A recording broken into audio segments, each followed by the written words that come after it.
लग्नाचे दागिने म्हणजे श्रीमंत पेशवाई दागिने, नाशिकचे सुप्रसिद्ध सराफ मयूर अलंकार सराफ।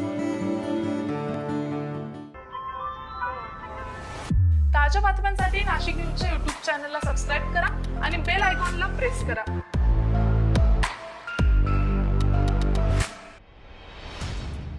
इंदिरानगर पोलीस ठाण्याच्या हद्दीत 2020 साली आरोपी अण्णा उर्फ सोनू रमेश माळी याने एका अल्पवयीन मुलावर बळजबरीनं अनैसर्गिक शारीरिक अत्याचार केल्याची घटना घडलेली होती।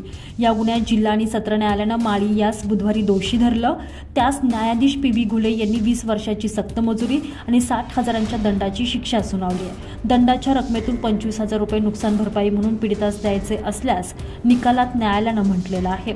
अल्पवयीन मुलांना नैसर्गिक विधीसाठी सोबत घेऊन जात माळी याने त्याच्याशी अनैसर्गिकरित्या शारीरिक संबंध प्रस्थापित केले होते। त्याच्याविरुद्ध पीडित मुलाच्या वडिलांनी दिलेल्या फिर्यादीवरून कलम 377 सह लैंगिक अत्याचारापासून बालकाचे संरक्षण म्हणजेच पोस्को अंतर्गत इंदिरानगर पोलीस ठाण्यात गुन्हा दाखल करण्यात आला होता। या गुन्ह्याचा सखोल तपास तत्कालीन सहाय्यक पोलीस निरीक्षक R.M. भामरे यांनी करत आरोपी विरुद्ध सबळ परिस्थितीजन्य पुरावे गोळा करून दोषारोपपत्र न्यायालयात दाखल केले होते। या खटल्यात अंतिम सुनावणी बुधवारी जिल्हा आणि सत्र न्यायालयात पार पडली। फिर्यादी साक्षीदार पंच यांनी दिलेली साक्ष आणि परिस्थितीजन्य पुराव्यांआधारे न्यायालयानं माळी यास दोषी धरले।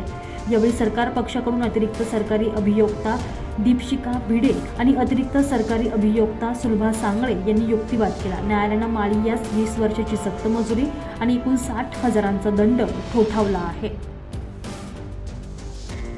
Bureau report, Nashik news, Nashik.